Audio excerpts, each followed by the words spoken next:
Good morning students, I hope you all are fine.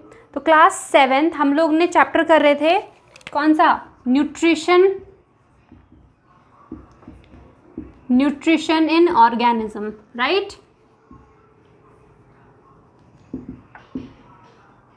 Nutrition in organism मैंने आपको बताया था कि कंपैरेटिवली मतलब फर्स्ट चैप्टर और आपका सेकंड चैप्टर जो है उसका कंबाइंड है ये, right.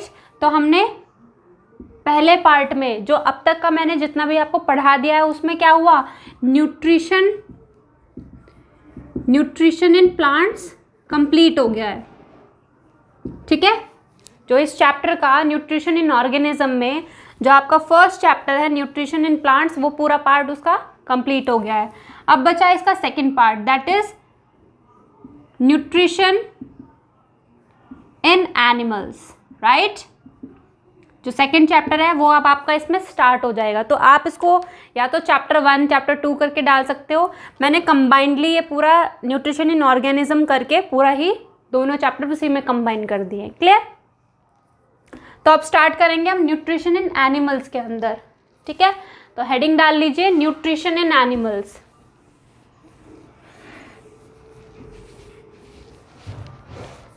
Nutrition in animals, nutrition in animals, ठीक है। एनिमल्स जो होते हैं, कुछ एनिमल्स ऐसे होते हैं जो सिंगल सेल के होते हैं, यूनिसेलुलर ऑर्गेनिज्म, बहुत छोटे, ठीक है। मतलब वो पूरे एक ही सेल पूरा ऑर्गेनिज्म होती है। और दूसरे पार्ट पे कुछ ऑर्गेनिज्म ऐसे होते हैं जिनको हम मल्टी सेलुलर बोलते हैं, for example human beings, for example higher plants, ठीक है। और भी बहुत सारे एनिमल है, ये किस में आते हैं? मल्टी सेलुलर ऑर्गेनिज्म में। तो सारे एनिमल्स का, चाहे वो यूनिसेलुलर ऑर्गेनिजम्स हो चाहे वो मल्टी सेलुलर ऑर्गेनिजम्स हो, उनके अंदर मोड ऑफ न्यूट्रिशन जो होगा वो थोड़ा सा डिफरेंट होगा। तो यहाँ पे दो ऑर्गेनिज्म आएंगे। पहले इन यूनिसेलुलर, स्टूडेंट्स यूनि का मतलब होता है सिंगल, ठीक है, और सेलुलर का मतलब होता है सेल, यानी कि ऐसे ऑर्गेनिज्म जो सिंगल सेल ऑर्गेनिज्म है, राइट। तो उनके अंदर जो न्यूट्रिशन का मोड होता है वो कैसा होता है? होलोजोइक, ठीक है। तो उनके अंदर देखेंगे यूनिसेलुलर के अंदर किस टाइप का न्यूट्रिशन होता है? होलोजोइक न्यूट्रिशन होता है। तो the cell is responsible for all the vital activities,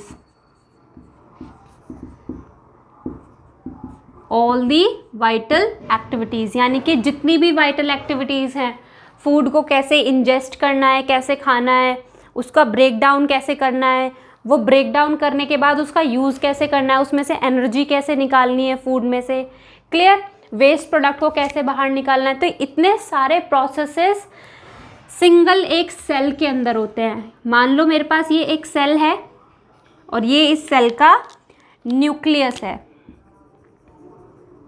ठीक है। This is the nucleus of the cell, right.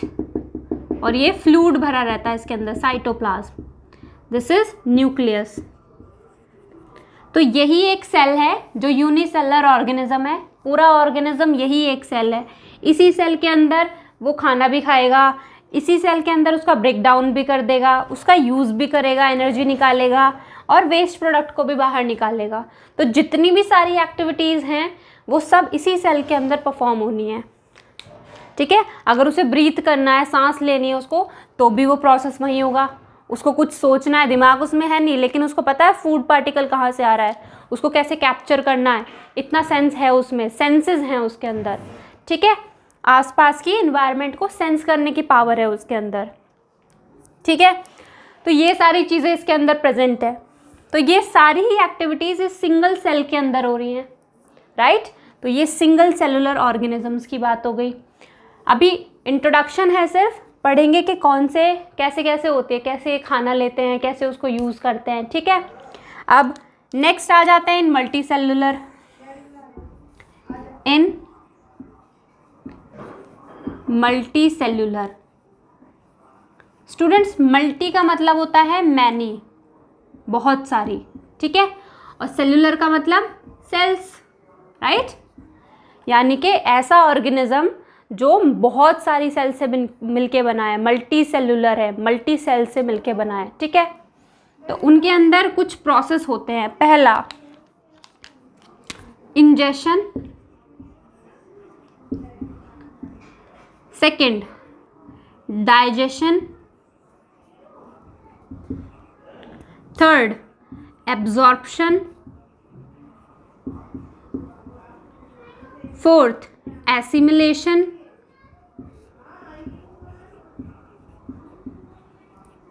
And last egestion. अब मैम ने ये क्या लिखवा दिए, इतने सारे पॉइंट्स, 5 पॉइंट्स लिखवा दिए। बहुत सिंपल है, फूड खाने से लेके जो वेस्ट प्रोडक्ट रहता है उसको बॉडी से बाहर निकालने तक के प्रोसेस है ये, ठीक है। इंजेशन, इन मतलब क्या होता है, अंदर, राइट। तो इनटेक ऑफ फूड, इंजेशन मतलब intake of food, right, correct.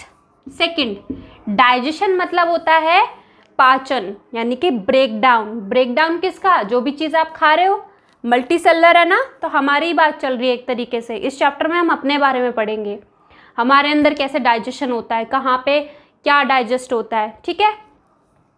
तो digestion means breakdown of food, जो भी आप फूड खाओगे उसका ब्रेकडाउन, उसको क्या बोलेंगे, डाइजेशन बोलेंगे, ठीक है। फिर जो भी आपने फूड खाया उसका ब्रेकडाउन हो गया, ब्रेकडाउन क्यों हुआ, ताकि आपकी बॉडी उसको एब्जॉर्ब कर सके। तो खाने का ब्रेकडाउन होने के बाद आपकी बॉडी क्या करेगी, उसको एब्जॉर्ब करेगी, तो that is absorption of food, ठीक है। उसमें से न्यूट्रिएंट्स जो निकलेंगे उनको एब्जॉर्ब कर लेगी ब्रेक होने के बाद। देन एसिमिलेशन मतलब होता है ये जो आपने फूड खाया है इससे एनर्जी लेना, यानी कि इस आपने एब्जॉर्ब किया फूड को, उस फूड को यूज़ करना, ठीक है। तो यूटिलाइजेशन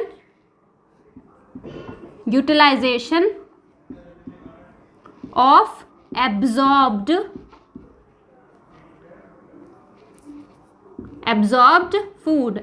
फूड जो था, जिसको आपकी बॉडी ने एब्जॉर्ब किया, उस फूड को यूटिलाइजेशन में लाना, ठीक है।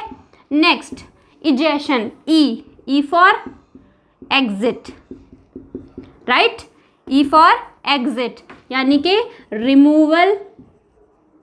रिमूवल ऑफ वेस्ट या फिर अनडाइजेस्टेड, यानी कि जो फूड का ब्रेकडाउन नहीं हुआ, जो डाइजेस्ट नहीं हो पाया, उसका removal of waste from the body, आपकी बॉडी से उसका रिमूवल कर देना, उसको रिमूव कर देना बॉडी से, ठीक है।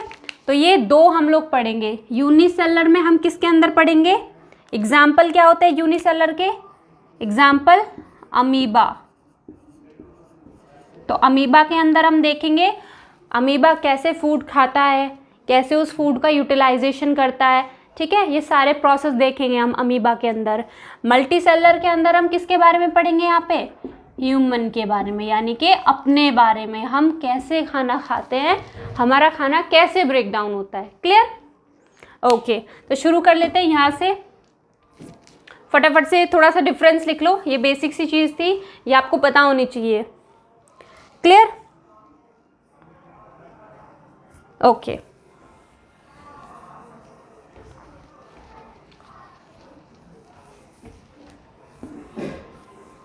तो पहले हेडिंग डाल लो इन यूनिसेलर ऑर्गेनिज्म, और उसके अंदर भी आप लिखो अमीबा, न्यूट्रिशन इन अमीबा, ठीक है, यानी कि यूनिसेल्यूलर। क्लियर, यूनिसेलर के अंदर अमीबा दिखता कैसे है, अमीबा क्या है, सिंगल सेल ऑर्गेनिज्म है और उसकी कोई पर्टिकुलर शेप नहीं होती। क्या नहीं होती, पर्टिकुलर शेप नहीं होती है। तो अमीबा इस तरीके से होता है, कोई भी इर्रेगुलर सा पैटर्न। ठीक है, मेरे साथ साथ ये डायग्राम बनाते जाना। ठीक है, नेक्स्ट डायग्राम। जैसे ही पता है अमीबा को जैसे ही फूड पार्टिकल दिखाई देता है वो अपनी शेप चेंज करनी शुरू कर देता है। जैसे ही उसको सेंस होता है कि हाँ मेरे आसपास कोई फूड पार्टिकल है, तो वो तुरंत ही अपनी शेप थोड़ी चेंज करनी शुरू कर देता है उसको कैप्चर करने के लिए, फूड को। क्लियर?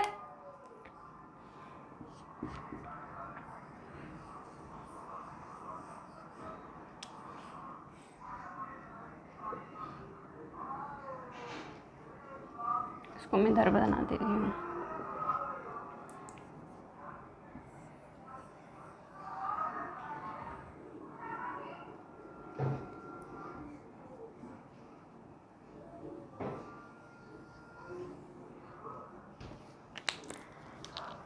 तो मेरे साथ साथ ये डायग्राम बनाते जाना, इम्पॉर्टेंट है। ये जो मैं रेड मार्कर से बना रही हूँ ये उसका न्यूक्लियस है। ठीक है,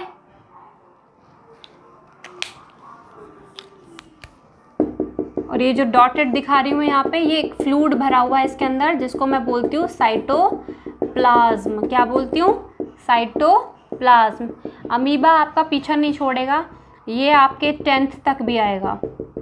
10th 12th अगर आप साइंस में बायो लेते हो तो ये आपका पीछा नहीं छोड़ेगा। ठीक है, तो इससे अच्छा है इसको अभी बिल्कुल अच्छी तरीके से इसको लर्न कर लो, तो आगे आपको याद नहीं करना पड़ेगा इसको बार बार।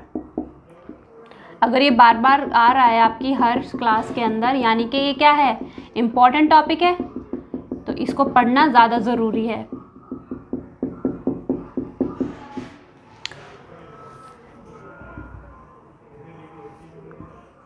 लेबलिंग मैं अभी करूँगी।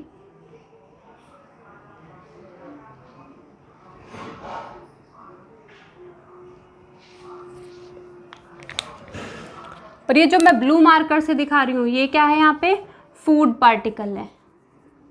क्या है ये? फूड पार्टिकल है। तो अब मैं लेबलिंग कर देती हूँ फटाफट से।